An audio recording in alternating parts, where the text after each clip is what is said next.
नमस्कृत्य नरं चैव नरोत्तमं देवी सरस्वती व्यासं ततो जयमुदीरयेत्। नष्टप्रायेषु अभद्रेषु नित्यं भागवत सेव्या भगवते उत्तमा श्लोके भक्ति भवति नैष्टिकी।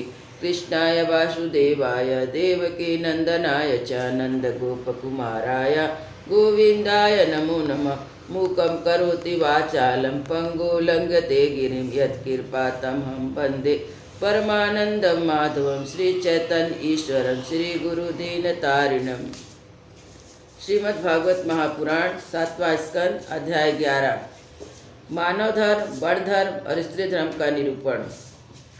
सुखदेव जी कहते हैं, भगवान में प्रहलाद के साधु समाज में सम्मानित पवित्र चरित्र सुनकर संत शिरोमणि युधिष्ठिर को बड़ा आनंद हुआ। उन्होंने नारद जी से और पूछा।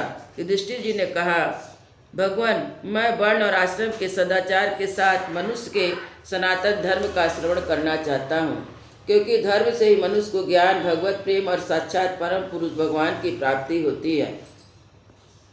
आप स्वयं प्रजापति ब्रह्मा जी के पुत्र हैं और नारद जी आपकी तपस्या, योग और समाधि के कारण वे अपने दूसरे पुत्रों की अपेक्षा आपका अधिक सम्मान करते हैं।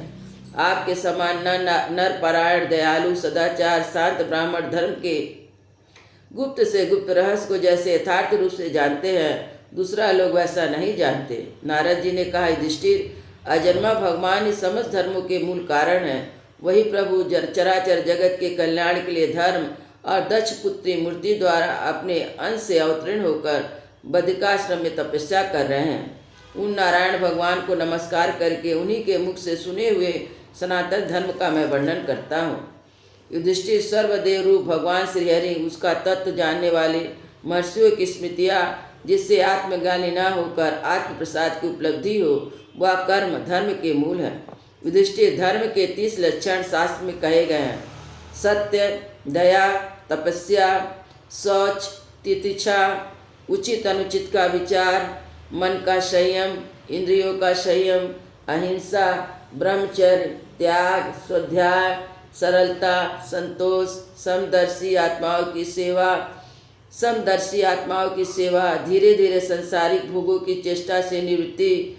मनुष्य के अभिमानपूर्ण प्रयत्नों का फल उल्टा ही होता है, ऐसा विचार। मौन, आत्मचिंतन, प्राणियों को अन्न आदि का यथायोग विभाजन, उनमें और विशेष करके मनुष्य को अपने आत्मा तथा इष्ट का भाव, संतों के परम आश्रय भगवान श्री कृष्ण के नाम, गुण, लीला आदि का श्रवण, कीर्तन, स्मरण, उनकी पूजा, सेवा, नमस्कार करके प्रति दास से शाह के आत्मसमर्पण, या 30 प्रकार का आचरण सभी मनुष्यों का परम धर्म है। इसके पालन से सर्वदा भगवान प्रसन्न होते हैं। धर्मराज, जिनके वंश में अखंड रूप से संस्कार होते आए हैं, जिन्होंने ब्रह्मा जी ने संस्कार के योग स्वीकार किया है, उन्हें द्विज कहते हैं। जन्म और कर्म से शुद्ध द्विजों के लिए यज्ञ, अध्ययन, दान, ब्रह्मचर्य आदि आश्रम के विशेष कर्मों का विधान है। अध्ययन, अध्यापन, दान लेना देना, यज्ञ करना, यज्ञ कराना, ये 6 कर्म ब्राह्मण के हैं। क्षत्रियों को दान नहीं लेना चाहिए। प्रजा की रक्षा करने वाले क्षत्रिय का जीवन निर्वाह ब्राह्मण के सिवा सबसे यथायोग कर और दंड आदि के द्वारा होता है। वैश्य को सर्वदा ब्राह्मण वंश का अनुयायी रहकर गो रक्षा, कृषि और व्यापार द्वारा अपनी जीविका चलानी चाहिए। शूद्र का धर्म है दुजातियों की सेवा, उसकी जीविका का निर्वाह उसका स्वामी करता है। ब्राह्मण के निर्वाह के साधन 4 प्रकार के हैं: वार्ता, शालीन, यवार और सुलोचन। इनमें से पीछे पीछे की वृत्तियाँ अपेक्षाकृत श्रेष्ठ है। निर्वर्ण का पुरुष बिना आपत्ति काल के उत्तम वर्णों की वृत्तियों का आलंबन ना करे। क्षत्रिय दान लेना छोड़कर ब्राह्मण की शेष 5 वृत्तियों का अवलंबन ले सकता है। आपत्ति काल में सभी वृत्तियों को स्वीकार कर सकते हैं। ऋत, अमृत, मृत, प्रमित और सत्यानित, इनमें से किसी भी वृत्ति का आश्रय ले, परंतु स्वान वृत्ति का आलम्ब कभी न करे। बाजार में पड़े हुए अन्न तथा खेतों में पड़े हुए अन्न को बीन कर सिलोच्छन वृत्ति से जीवन निर्वाह करना ऋत है। बिना मांगे जो कुछ मिल जाए उसकी आयाचित वृत्ति द्वारा जीवन निर्वाह करना अमृत है। नित्य मांग कर लाना अर्थात यावर वृत्ति द्वारा जीवन यापन करना अमृत है।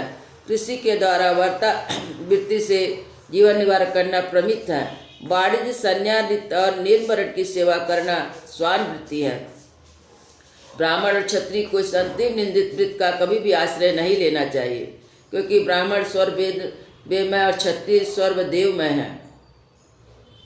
सम, दम, तप, शौच, संतोष, क्षमा, सरलता, ज्ञान, दया, भगवत परायणता, सत्य ब्राह्मण के लक्षण है।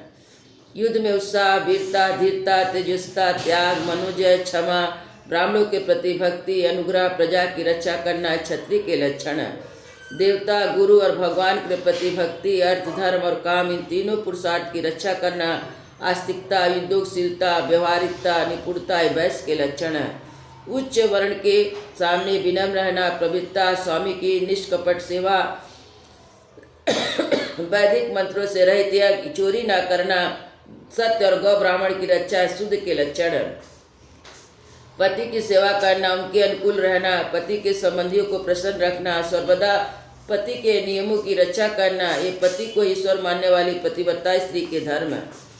साध्वी स्त्री को चाहिए झाड़ने, बुहारने, लिपने, चौका पूर्णे आदि से घर की ओर मनोहर वस्त्र आभूषण से अपने शरीर को अलंकृत रखे, सामग्रियों को साफ सुथरी रखे, अपने पति की छोटी बड़ी इच्छाओं को समय के अनुसार पूर्ण करे, इंद्रिया विनय, इंद्रिय संयम, सत्य और प्रिय वचनों से प्रेम पूर्वक पतिदेव की सेवा करें। जो कुछ मिल जाए उसी में संतुष्ट है, किसी भी वस्तु के लिए ललचाए नहीं, सभी कार्यों में चतुर और धर्मज्ञ हो, सत्य और प्रिय बोले, अपने कर्तव्य में सावधान रहे, प्रवृत्ता और प्रेम से परिपूर्ण रहकर यदि पतित ना हो तो उसका पतित ना हो। जो लक्ष्मी जी के साथ पतिपरायण होकर अपने पति की उस साक्षात भगवान का स्वरूप समझकर सेवा करती है, उसके पतिदेव वैकुंठ में भगवत स्वरूप को प्राप्त होते हैं और वह लक्ष्मी जी के समान उनके साथ आनंदित होती है। युधिष्ठिर, जो चोरी तथा अन्य पाप कर्म नहीं करते, उन अंत्य तथा चंडाल आदि अंत्यस्वाही वर्ण संकर जातियों की वृत्तियाँ वे ही हैं जो कुल परंपरा से उनके यहाँ चली आई हैं। वेददर्शी ऋषि मुनियों ने युग युग में प्रायः मनुष्य के स्वभाव के अनुसार धर्म की व्यवस्था की है। वही धर्म उनके लिए इस लोक और परलोक में कल्याणकारी है। जो स्वाभाविक वृत्ति का आश्रय लेकर अपने स्वधर्म का पालन करता है, वह धीरे धीरे इन स्वाभाविक कर्मों से भी ऊपर उठ जाता और गुणातीत हो जाता है। महाराज, जिस प्रकार बार बार बोने से खेत स्वयं शक्तिहीन हो जाता, उसमें अंकुर उगना बंद हो जाते, यहाँ तक कि उसमें बोया हुआ बीज भी नष्ट हो जाता, उसी प्रकार यह चीज जो वासनाओं का खजाना है, विषयों का तन सेवन करने से स्वयं उग जाता है। परंतु स्वल भोगों से ऐसा नहीं होता। जैसे एक एक बूंद घी डालने से आग नहीं बुझती, परंतु एक साथ अधिक घी पड़ जाए तो बुझ जाती है। जिस पुरुष वर्ण को बदलाने वाले जो लक्षण कहा गया, वह यदि दूसरे वर्ण वाले को मिल जाए उससे उस वर्ण का ही समझना चाहिए। वृंदावन बिहारी लाल की जय। अयोध्या श्री राम।